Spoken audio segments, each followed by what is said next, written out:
I'll be singing a protest song from the 60s.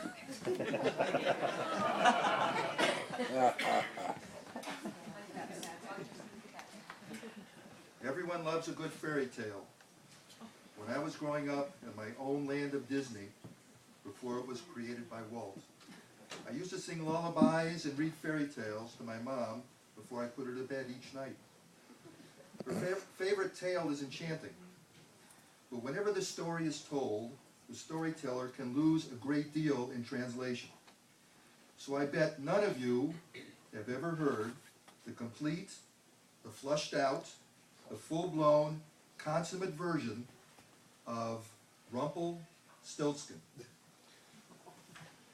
Once upon a time, a farmer's daughter led a pathetic existence. Just pathetic. Her name was Philomena. All day long, she would just stay in the barn and spin straw. All night long, she would stay awake and wonder if she would ever become famous. Oh, maybe someday. And then, one night, yada yada yada yada, shaboom, shaboom. A strange little man appeared. Young lady, he said, I can make you famous overnight by turning your straw into gold. Are you nuts? I can't do that. Doesn't matter, he replied. I know a way to bamboozle the entire kingdom. I'll ask the White House PR staff to announce that you can do the impossible and turn straw into gold. And he did. And sure enough, with the government's help, everyone did believe. Even the king. Yes, old King Cole. The king summoned Philomena to the pink room at the palace. I hear you can turn straw into gold. Well, I'm going to lock you in my storage room and have you spin enough gold to fill 1 million cavities. Oh, let me explain, begged Philomena. Of course, if you can't, you'll be locked in the darkest dungeon at Guantanamo. But you were supposed to close that 4 years ago. No, we will keep it open just for you and one other prisoner, Jimmy Hoffa. Just then, ooh-ee, ooh-ah-ah, ting-tang, walla-walla, bing-bang. The strange little man flew into the room on his magic Persian carpet loaned to him by Felix the cat, that wonderful, wonderful cat. Not so fast, my good King Cole, said the little man. Philomena will produce the gold for you, but on one condition. She will then become your wife and therefore the queen. He pulled out a contract prepared by the law firm of Hungada and Crapanzani. You must sign this contract. The king signed, as did the street smart Philomena. Now left alone to produce the gold, Philomena prayed for a miracle. And who should suddenly appear? No, not the Dalai Lama. Better. Jimmy Swaggart. He reached out to the mesmerized girl, put her one hand on her forehead, she really was very tiny, and spoke like an angel. I'm going to bring the dead parts of you back to life. I'll transform your spiritual blindness into sight. I'll transfer your addiction into recovery, abuse into respect, disease into wellness, grievance into enlightenment, fear into faith, despair into hope, and take all the straw inside you and within these 4 walls and turn it into gold as bright as the sun. Do you believe, he said to the girl? And do all of you believe? Sure, of course. Amen. Yeah, Amen. of course. Whack-a-doodle, whack-a-doodle, poof. The little man reappeared, and he did spin a room full of gold. I saved your soul, he said to the girl, and now I'm finished. I'm leaving on a jet plane, but I do know when I'll be back again. When you become the queen, and when you and the king give birth to your first child, I will be back to take your baby for my own.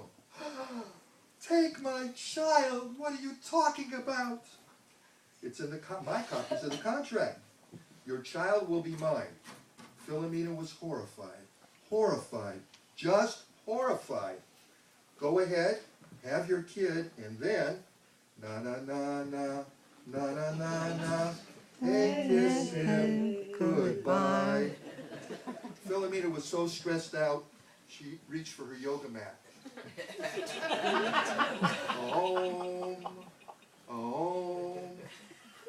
the king was thrilled with his new mother lode of riches. Yeah, yes, old King Cole was a merry old soul, and a merry old soul was he. He called for his pipe, and he called for his bowl, and he called for a slut named Fifi. A year later, the king and queen gave birth to a handsome baby boy. Sure enough, the little man soon came calling to collect his prize. I got rhythm, I got music, I got your kid. Who could ask for anything more?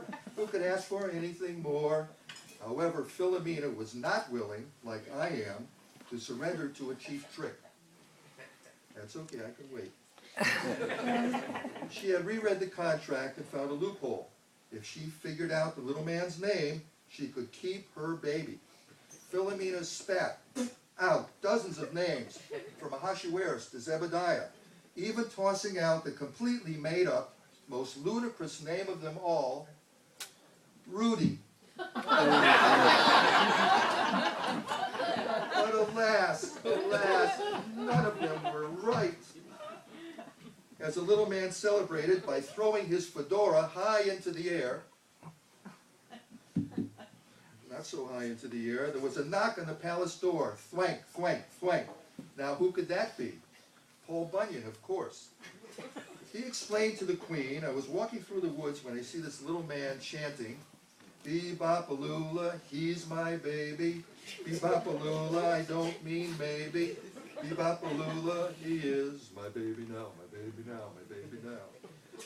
The king's got his gold, the queen's got her fame, and pretty soon, their baby will have my Rumpelstiltskin's name. That's it! That's it! Cried the queen. And she started singing her favorite song from the pajama game. I figured it out. I figured it out. With no pen and pencil, I figured it out. I figured it out. I figured it out. And she screamed, Rumpelstiltskin, yakety yak, don't come back, as loud as she could. And the little man just about plotzed. Angry beyond belief, he did the crystal stomp, fell right through the palace floor, never to be seen again, except by all the ball players and the Cleveland Indians. Please join me, all of you join me, and the Dancing Queen, as we sing together a farewell song to that subversive little ship. All together. Na na na na Na, na, na, na. Hey, hey, hey. Goodbye. Na, na, na. Na, na, na, na. Hey, hey, goodbye. So, as we all go through life, let us always be open to the miracle of the second chance. The king and queen lived happily ever after, of course, and raised an amazing son named Barack. And he had his ego fed by his nursemaid, Hillary, in the kingdom of Taliban-ophobia. Yes, that's where he was really born, and now you know the rest of the story.